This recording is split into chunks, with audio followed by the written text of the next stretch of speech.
Ya geçen kendim araştırırken Luciano Pavarotti'nin detonelerini dinledim. Çok acayip. Hiç bununla ilgili konuşuyorum. Tabii Luciano Pavarotti özellikle 1992'de inanılmaz bir sahnede detone oluyor. Öyle böyle değil. Sesi detone de olmuyor ya. Çatlıyor sesi. Ve korkunç. Yani o görüntüleri bir görseniz. Bir izleyin bakın. It's not a profession, it's an enjoyment. I'm telling you the truth. I believe. Otherwise I will not do now at my age when Bununla ilgili konuşuyor seneler sonra. everybody is trying to kill me. Sahnede o ses çatlamasını yaşadıktan sonra çocuklar seyirci deliriyor. Deliriyor. Yani inanılmaz bir şekilde protesto ediyorlar. Öyle böyle değil. Bakın. Herkes beni öldürmeye çalışıyor diye anlatıyor. Papers, they are ready to say when I'm going to die and I do that. And then there are the fans. If you do something wrong, they can protest. They can boo you. And at La Scala in Milan, that's exactly Scala'da olan oluyor. Bakın şimdi izleyin. Gösteriyorlar. Çok acayip bir şey ya. Gerçekten ilginç. İkinci bölümde Don Carlos'la bakın. İzleyin. Şu olay. Crack denen şey. Yani ses çatlaması. Çatlama işte. Bakın.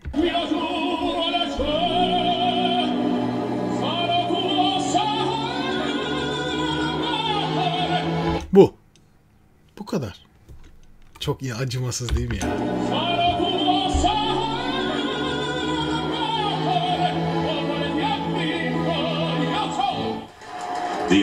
Bakın bittiğindeki duruma bakın.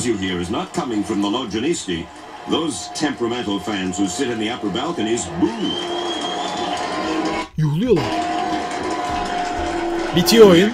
Bak inanamıyor bak. Bakın.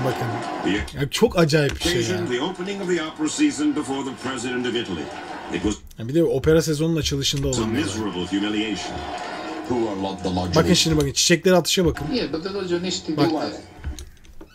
Who are they? Yeah, who are they? İşte diyor kimdi onlar diye soruyor atanlar. I think there are people that they leave. O çiçekleri atanlar bekliyor. Bak. To go to the opera every night. Yeah. They give all their love to the opera. They think that they are the ultimate judge of what is going to happen there. And they think to have the right to applause or to boo. And if you want to know my opinion, they are right. Çok acayip değil mi ya? Yani gelen kişiler tamamen operayı seven ve orada bulundukları için hani oradaki yaşananları da yargılamak isteyen kişilerdi. Yargılıyorlardı. Benim fikrimi sorarsanız diyor haklılar diyor. Çok acayip. Yani o çatlama Pavarotti'nin başından gelen şey ne kadar zor ya. Ne kadar zor. Ben daha sonra yani başına gelen daha şeyleri de izledim.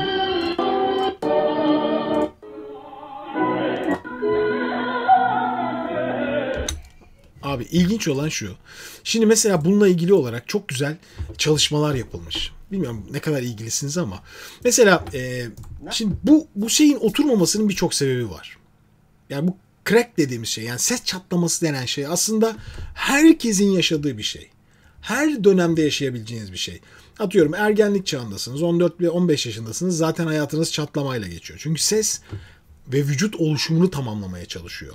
Fakat bu oluşum tamamlandıktan sonra da bu ses buraya oturmayabiliyor. Ve çok güzel anlatan şeyler var. Ve mesela bunu Jonas Kaufmann'la anlatmışlar. O kadar hoşuma gitti ki bu. Mesela bir tenorun, özellikle bu tenorlarda bu çatlamalar felaket duyuluyor çocuklar. Herkes de duyuluyor da tenorlarda daha fena. Ve bu herkesin başına gelebilir. Jonas Kaufmann o kadar güzel anlatıyor ki bu geçiş pasaj yollarını. Şimdi geçiş sesleri. Yani hepimizin pasajları var. Göğüs sesinden ağız içi boşluğuna, ağız içi boşluğundan kafaya geçiş. Öncesinde işte diş bölgesi, sonra kafaya geçiş. Böyle bir yolculuğumuz var bizim. Ve kafaya yolculuğumuz. Bunları tam ses olarak yaptığımızda da yeterli diyaframı kullandığımız sesler gümbür gümbür tınlıyor. Ve çıkıyor. Ama çıkmaya da biliyor. İşte bunları çok iyi çıkaranlar seslerine sürekli bakmak zorundalar. O nedenle opera ile uğraşmak hiç kolay bir şey değil.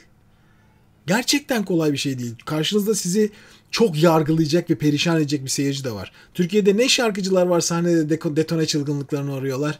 Hiç böyle bir şey yaşamıyorlar. Değil mi? Siz gördünüz mü böyle bir şey? Görmediniz yani. Ama var. Yani bu işin böyle üst sınıfında, üst sınırında yapıldığı zaman izleyici de ona alışkın oluyor. Ve o iş daha da karışıyor. Çok güzel anlatıyor bakın. Or natural voice, a problem emerged. And this is something that tenors have to deal with on a daily basis. Now, what do I mean by that? Well, the tenor range spans 2 octaves normally, from C to C. Normalde 2 oktav bir ses tenorlar. Yani çok güzel anlatmış. Ya bu belgeseli izleyin. Ben şunu atayım size. Bakın yani muhteşem bir belgesel. Normalde 2 oktavlık bir ses. İşte budur. Daha aşağıda inebileni var. Daha tize çıkabileni de var. Klasik tenor karakteri bu. Yani bu 2 oktavlık arasında. Do'dan do'ya. 2 oktav. Temel olarak bu. Kalın sesler, göğüs sesi. Orta bölge O gibi oldu bakın. Yukarı doğru gidiyor. Ağız içinden. Ve boğazında kaldı. İşte bu çatlama denen şeyler burada başlıyor. Bu geçiş bölgelerinde. Konuşması bile bozuldu. Ne yapmak gerek? İşte bu en büyük zaten olay bu. Sesi burada kırılmaması için kafa bölgesine girerken manipüle ediyoruz diyor. Yani değiştiriyoruz diyor. Yani şöyle bir şey. Şimdi mesela o kadar alışkınım ki kafaya dönüyor artık sesim.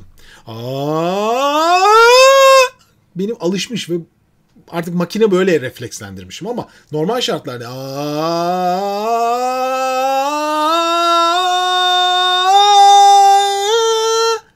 yani elimden geldiğince anlatmaya çalışıyorum. Kafaya dönmeden içeride kırıldığını düşün sesinin. Vardır aranızda 1000 tane bunu yapamayan yani. Fakat bunu döndürmek için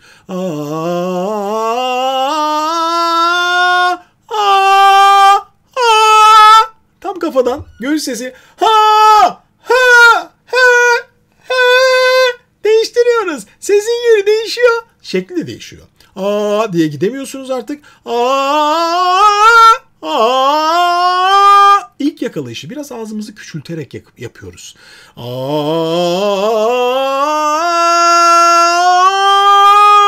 Değişti. Gördünüz mü? Kafa bölgesini artık tanıyor. Falan böyle tavuk boğazlar gibi ses çıkarıyorum size ama anlatmaya çalıştığım şey çok basit. Sesin bölgeleri bizim kırılma imkanlarımız. Ve bunları eğer devamlı ısındırmazsanız, sürekli çalışmazsanız, hayatımız bunlarla geçmezse çatlar abi. Çatlar. O nedenle Pavarotti seyirciye haklıydı diyor. Haklılardı diyor. We need to create a bridge from the lower voice through the mid. Göğüs sesinden aşağıdan gelen sesle kafa bölgesi arasında bir köprü oluşturuyoruz. İşte bunlara bridge deniyor İngilizce tabii. Veya İtalyanca'da passaggio veya bilmem ne dünyada 1000 tane isim var. Gördünüz mü bakın? The voice is made slightly smaller. Ve de açılıyor. Sonra da açabiliyorsunuz. O pasajı geçtikten sonra oraya geldiğinizde kapanıyor. Sonra tekrar büyüyebiliyorsunuz. Çünkü yer değişiyor. Şimdi bakın gidelim. Uzun uzun anlatıyorlar. Gidiyor bir hocadan ders alıyor. Çok güzel bir video bu arada.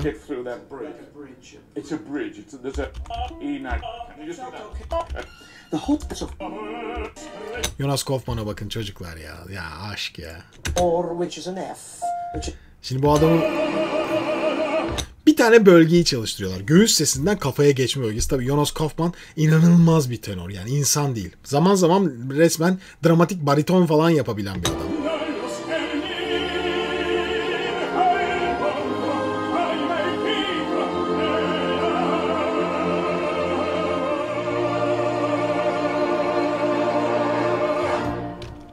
Felaket bir herif. Şimdi çok güzel bir sohbet geçiyor aralarında. Şimdi normal fa'dan diyor. Si natürele çıktığın zaman diyor bu parça içinde diyor. Yani fa tenor için daha hala aşağıda. Fakat yukarıdaki si kafa bölgesinde. Bu geçişi yaparken nasıl kırılmadan geçiyorsun diye anlatıyorlar. Çok fena. Where you need lots of room. Non ne conoscete amor. Fa, si bemol. Hiçbir kırılma yok. Hiçbir kırılma yok bu iki ses arasında. Non ne conoscete amor.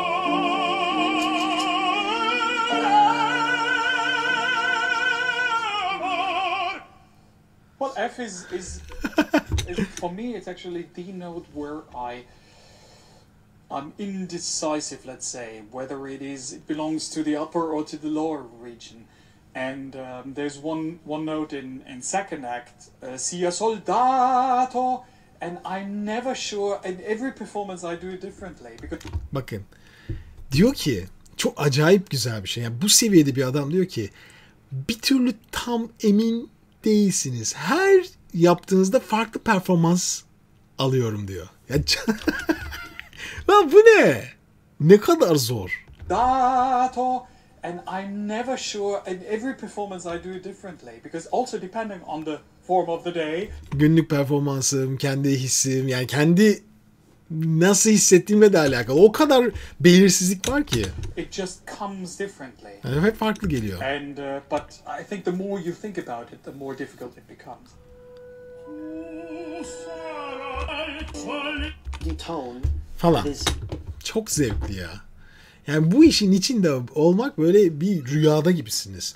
Bazı özellikle mesela böyle özel insanların bile nasıl parçalar içinde aslında kafalarında 1000 tane sorun olduğunu çok rahat görebilirsiniz yani. Fakat idman, yani çok uğraşmak, çok onunla uğraşmak, sürekli çalışmak, prova yapmak, yani onu hazır tutmak çok kıymetli. İyi dinlenmek çok kıymetli. Yani sese sahip olmak zorundasınız. Mesela şimdi ben şu anda car car car konuşuyorum değil mi? Pazar günü, her pazar günü sizle yayın yapıyorum. Hafta içi bir röportaj yapıyorum. 1 saat 2 saat sohbet ediyorum. Şunu yapıyorum, bunu yapıyorum. Uykuma dikkat etmiyorum. Bunu yapmıyorum. Ben çok iyi bir şarkıcı olamam ki. Olamam abi, geçmiş olsun. Olamazsın. Yani gittiğin yol tam olacak. Bakın tam olacak. Ben şu an ancak koç olabilirim. Yani anlatabilirim. Gerçekten. Şarkı söyleme kısmına geldiğinde de bunları azaltmam lazım. Ya şarkı söylemeydi, ya konuşmaydı, bilmem neydi. Bunları azaltacaksın. Bütün gün elimde gitar, enstrüman, ısınmalar, çalışmalar, sürekli egzersiz, sürekli şarkı söyleme. Öyle olursam da bu sefer çok daha iyi bir şarkıcı olarak geri dönerim. Bu sefer de iyi söylerim. Çünkü sürekli idman yapıyorum. Hazırım yani ben ona. Artık şuymuş buymuş böyle mekanmış değil. Ben kendime bakarım. Ama işte o eminsizliği aslında bu kafa karışıklıkları yaratıyor. Zor bir şey ya. Hayatımız zor hepimizin. Yani net böyle bir şeye karar vermemiz gerekiyor bir şey yapmak için. Ama işte nedir? Doktoruz, inşaatla uğraşıyoruz, başka işle uğraşıyorsun, bankada çalışıyorsun, şarkı söylüyorsun. Yani mükemmel olmayı beklemeyin. Mükemmel olmak için bu işin gerçekten tek iş olarak kabul edeceksiniz hayatınızda.